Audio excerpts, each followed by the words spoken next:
यहाँले अब वातावरण कानुन भनेपछि अब पैसा पनि हुन्न होला के होला भन्ने समाजको त्यो दृष्टिकोण देखिन्छ जस्तो लाग्छ है। अनि वातावरण कानुनमै छिर्ने चाहिँ टर्निङ पोइन्ट के कुराले चाहिँ यसलाई सुनिश्चित बनायो? धन्यवाद प्रश्नको लागि। वास्तवमा अन्य विषय जस्तै कानुनमा वातावरण कानुन पनि एउटा छुट्टै विधा हो र वातावरण कानुन सम्बन्धी नेपाल सरकारले पनि कानुनहरू बनाएको छ, हाम्रो सांसदले कानुन बनाएको छ। नेपाल सरकारको कानुनहरू पनि लगभग 114वटा कानुनहरू चाहिँ मिसिएर बनेको छ। त्यसकारणले ती कानुनहरूको पनि व्याख्या हुनुपर्छ, कानुनमा भएका कुराहरूलाई कार्यान्वयन गर्नुपर्छ र कानुनमा लेखिएको कुराहरू चाहिँ प्रत्येक जनताले त्यसको उपयोग गर्न पाउनुपर्छ। जस्तै कानुनले वातावरण संरक्षण गर्नुपर्छ, स्वच्छ वातावरणमा बाँच्न पाउनुपर्छ, त्यो सबैको हक हुन्छ भन्ने कुरो स्थापित गरिसकेपछि त्यो सबैले पाउनुपर्छ। चाहे त्यो धनी गरिब जोसुकै होस्, जुनसुकै वर्गको व्यक्ति होस्, उसले पाउनुपर्छ।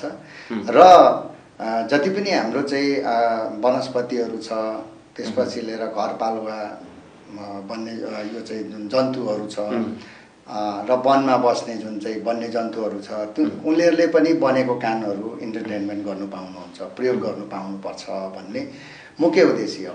वास्तवमा यो टर्निङ पोइन्ट कसरी भयो भन्ने जुन क्वेसन सोध्नुभयो, म एउटा कानुन व्यवसायी हो। कानुन व्यवसायको विभिन्न विधाहरू छ हैन।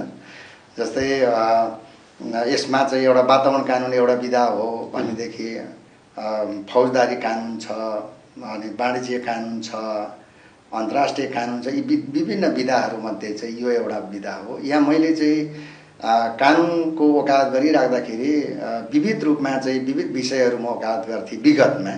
तर मैले 15-16 वर्षदेखि चाहिँ पछाडिदेखि चाहिँ के गरेँ भन्दाखेरि वातावरण कानुनमा जब मैले चाहिँ त्यसलाई विषयको रूपमा चाहिँ छुट्टै पढेँ, मैले डिग्री लिएँ। त्यसमा लिइसकेपछि यसको ज्ञान भयो। यो ज्ञान भइसकेपछि मैले पाएको ज्ञान चाहिँ सबैलाई बाँड्नुपर्छ र मैले पाएको ज्ञान चाहिँ मैले अदालतमा बहस गर्न जाँदा पनि बेन्चलाई सहयोग गर्नुपर्छ भन्ने भावना र प्रत्येक व्यक्ति र प्राणी र वनस्पतिहरूले पनि भएको कानुनको उपयोग गर्नुपर्छ भन्ने चाहिँ मेरो दिमागमा लागेर नै मैले यो वातावरण कानुनलाई स्पेसलाइज गर्न पनि मैले चाहिँ तयार भएँ। र त्यो गरिसकेपछि चाहिँ मैले त्यसैलाई व्यवसाय बनाउनको लागि पनि म तयार भएर चाहिँ आज 16 वर्ष भयो म लगातार चाहिँ वातावरण कानुनको सेक्टरमा बहस पैरवी गरिरहेको छु। अवेरनेसको प्रोग्रामहरू चाहिँ विभिन्न जिल्लाहरूमा, पालिकाहरूमा, कुनै ठाउँमा, स्कुलमा जाँदाखेरि चाहिँ आफ्नै किसिमले पनि गर्छु भनेदेखि विभिन्न प्रोग्राम मार्फत पनि चाहिँ मैले गर्ने गरेको छु। अलिकति अब यहाँको वातावरण कानुन नै भयो